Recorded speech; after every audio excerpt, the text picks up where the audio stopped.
میرے علاقے میں جہاں جہاں ضرورت تھی.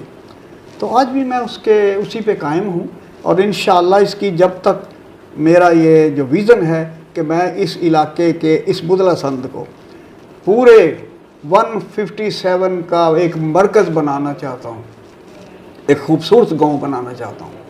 تو اس لیے میں سیاست میں آیا تھا, چونکہ میں تو عبادت کے نظریے سے آیا ہوں, تو انشاءاللہ میں اس کے لیے ہی کام کرتا رہوں گا. اچھا میاں صاحب آپ یہ بتائیں, آپ کو پتہ ہے اب الیکشن آ رہا ہے, ٹھیک ہے, شاہ محمود قریشی صاحب اور گیلانی صاحب آمنے سامنے ہیں, اس بارے میں آپ کیا دیکھتے ہیں کہ آنے والا ٹائم کس کے لیے صحیح ہوگا؟ دیکھیے سر, اس کے لیے اس کا ایک بڑا سادہ سا جواب ہے.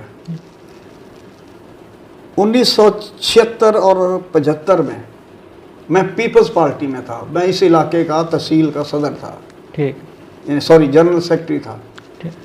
شاہ محمود صاحب نئے نئے آئے تھے, اس وقت سیاست میں آ رہے تھے, میں ان کے ساتھ مل کر تقریریں بھی کرتا تھا.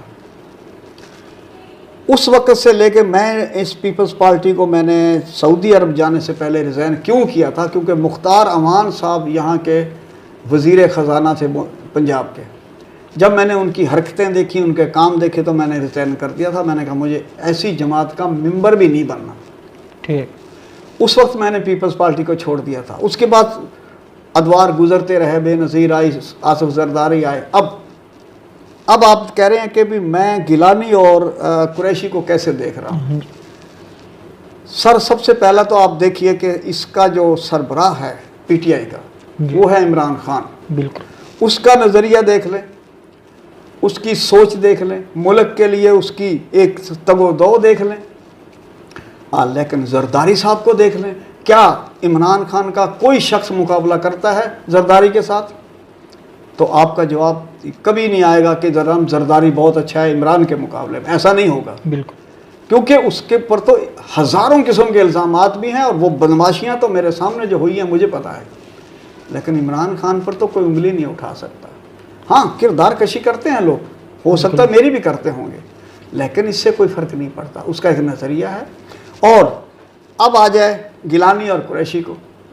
اب گیلانی کو دیکھ لیں آپ, ایفیڈرین کیس دیکھ لیں آپ. جی, اور میں آپ کو ایک اور چھوٹی سی بات بتا دوں. ریسنٹلی ہمارے ایک اخبار کے نمائندے ہیں نعیم صاحب, اس کے بیٹا فوت ہو گیا تھا. اس کی وہ فاتحہ خوانی پہ آئے. جب میرے ایک دوست کو ملے تو دیکھا اس نے کہ یار اس سے تو شراب کی بو آ رہی ہے, تم ہے وہ. تو اس نے مجھے کہا فٹافٹ کہ یار ایسا ایسا ہے, میرے سے ملنے آیا. تو اس میں کچھ دوست تھے, تو میں نے تو سامنے کہہ دیا کہ یہ تو نشے میں ہے.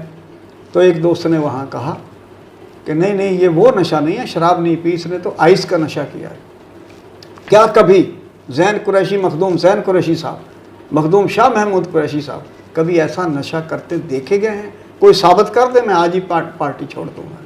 تو میں نے تو موازنہ اس لیے کیا کہ جو ہائر اتھارٹی ہے وہ آصف زرداری اور عمران خان ہے. The best person is Imran Khan. جب میں نے ان کا موازنہ کیا کہ موسیٰ یا یوسف رضا گیلانی, میں نے ان کا ادوار بھی دیکھے ہیں, ہمارے پورے علاقے میں 1% کا کام نہیں کروایا. اور جو 30 سال پہلے جتنے کام ہوئے تھے مخدوم شاہ محمود قریشی نے کروائے تھے. آج بھی میں ڈنکے کی چوٹ پہ کہتا ہوں کہ آج بھی انہوں نے کبھی کسی ٹھیکیدار سے سلام تک نہیں لی, لیکن جو فنڈ ملا وہ میرے علاقے کو دیا اور بدلہ سنت کی تقدیر بدل دی. اور سب سے بڑا تحفہ انہوں نے دیا ہمیں, جو انٹرچینج ہمیں لا کے دی. انٹرچینج کا ہمیں فائدہ کیا ہوگا کہ یہ مرکز جو میرا خواب تھا وہ پورا ہوتا نظر آ رہا ہے. اور انشاءاللہ ہم, میرے دوست میرے ساتھ ہیں, اور مل کے اس بدلے کی ترقی کے لیے ہم کام کرتے رہیں گے انشاءاللہ. اچھا میاں صاحب یہ بتائیں, آنے والے ضمنی انتخابات میں کیا آپ پی ٹی آئی کی ٹکٹ پہ میدان میں اتریں گے یا آپ جسٹ سپورٹ کریں گے؟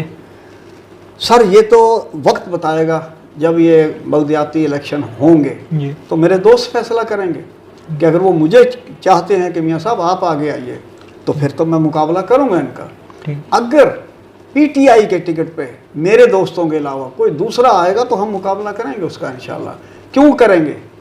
ہمارا کوئی ذاتی یہ کوئی فائدہ نہیں ہوگا.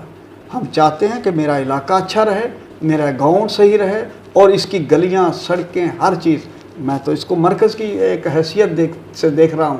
تو انشاءاللہ اللہ کے فضل و کرم سے اس کو ایک خوبصورت اور ماڈل گاؤں انشاءاللہ جب تک میری زندگی ہے اس کو خوبصورت ماڈل گاؤں بنا کے چھوڑوں گا انشاءاللہ۔ اچھا میاں صاحب، آپ کا سیاست میں آئیڈیل کون ہے؟ اب کسے دیکھ کے سیاست کرتے ہیں، کس کی عادات اپنانے کی کوشش کرتے ہیں، آئیڈیل کون ہے آپ کا؟ سب اگر آئیڈیل کی بات کریں تو پوری کائنات میں اگر آئیڈیل کی بات کرتے ہیں جی تو میرے پیارے محمد آقا صلی اللہ علیہ وآلہ وسلم میرے نبی ہیں، اس سے بڑھ کے کوئی آئیڈیل ہو ہی نہیں سکتا۔ بے شک۔ اس کے علاوہ میں کسی کو آئیڈیل مانتا بھی نہیں ہوں، جو اس کی راہ پہ چلے گا وہ میرا آئیڈیل ہوگا انشاءاللہ، کیونکہ وہ میرے سب سے بڑے آئیڈیل ہیں اور سب سے بہترین کتاب وہ اللہ کی کتاب قرآن کریم ہے، میں اسی کو مانتا ہوں۔ اچھا میاں صاحب، آپ اپنے حلقے کی محرومیوں کے بارے میں کیا رائے رکھتے ہیں؟ آپ کے نزدیک آپ کے ایریے میں کون سی ایسی محرومی ہے کہ اگر آپ اقتدار میں آئیں، حکومت میں آئیں، تو آپ سب سے پہلے کس کام پہ فوکس کریں گے؟ سب اگر اللہ تعالیٰ نے مجھے کوئی موقع دیا، جی ویسے تو میں کوشش کر رہا ہوں، اس وقت میرا جو ایک ویژن ہے، میرا ایک ارادہ ہے، میں ایک ایسا ادارہ یہاں قائم کرنا چاہتا ہوں جو میرے علاقے کی فلاح و بہبود اور انسانیت کے لیے کام کرے۔ وہ ریسنٹلی انشاءاللہ ویری سون ہم اس کا افتتاح بھی کریں گے۔ ایک پروجیکٹ میرے ذہن میں ہے، ابھی میں نے کسی دوستوں سے مشورے نہیں کیے، لیکن کروں گا ضرور، کیونکہ میں چاہتا ہوں کہ میرے علاقے میں ایک ایسا ادارہ ہو جو لوگوں کے، غریبوں کی، مسکینوں کی فلاح و بہبود کے لیے کام کرے، ان کی بیماریوں کا ازالہ ہو، ہاسپٹل اچھا ہو، اس کا علاج فری ہو، جس طرح سے ہے۔ اور اسی طریقے سے میں کہتا ہوں کہ میرے علاقے میں زیادہ تر غریب بچے جو ایک اچھی ڈگری بھی حاصل کرتے ہیں ان کو نوکری نہیں ملتی، تو میری کوشش یہ ہوگی کہ میرے علاقے کے زیادہ سے زیادہ لوگ یا تو کاروبار میں آئیں، اور میں انشاءاللہ اس کے لیے کوشش کر رہا ہوں کہ جنوری میں ہم ایک کنکریٹ کی فیکٹری بھی لگا رہے ہیں کہ وہاں سے 200-250-300 آدمی تقریباً مزدور وہاں کام کرے گا، تو یہ ایک علاقے کے لیے ایک بہتر قدم ہوگا۔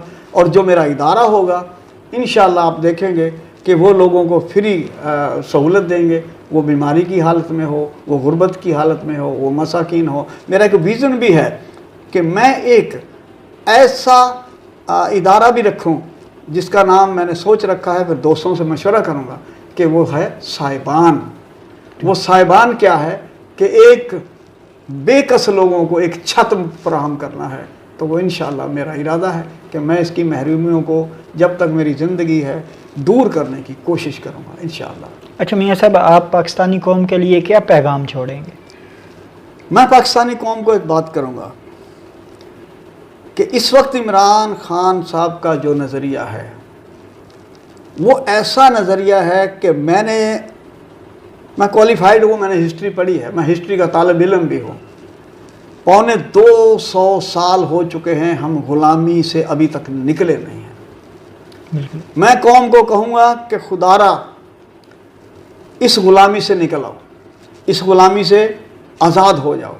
یہ جو خوف ہے نا، اس کے خوف کا بت ہوتا ہے نا انسان کے ذہن میں کہ میں اگر ایسا کروں گا، ایسا کہوں گا تو شاید میرے رشتہ دار ناراض ہو جائیں گے، یا حکومت والے یا کوئی جو بھی ہے سینئر افسران یہ مجھے کوئی نقصان پہنچائیں گے، تو اللہ کے سوا کوئی نقصان نہیں پہنچا سکتا۔ عزت اور ذلت اللہ کے ہاتھ میں ہے، اور غلامی کی زنجیروں کو توڑ دو۔ میرا یہ پیغام پورے پاکستانی قوم کے لیے ہے کہ اس غلامی سے آزادی تبھی ملے گی جب ہم عمران خان کا ساتھ دیں گے، اور انشاءاللہ ہم غلامی کی زنجیروں کو توڑ کر ہی دم لیں گے اللہ کے فضل و کرم سے۔ یہ تھے آج کے مہمان، جو کہ بہت ہی سادہ مزاج نیک سیرت انسان ہے۔ اللہ پاک ان کو کامیابی عطا فرمائے۔ اسی کے ساتھ اپنے ہوسٹ سلیم وفا اور وفا اسٹوڈیو 103 کی پوری ٹیم کو دیں اجازت۔ ملتے ہیں ایک اور زبردست مہمان کے ساتھ، اس وقت تک کے لیے اللہ حافظ۔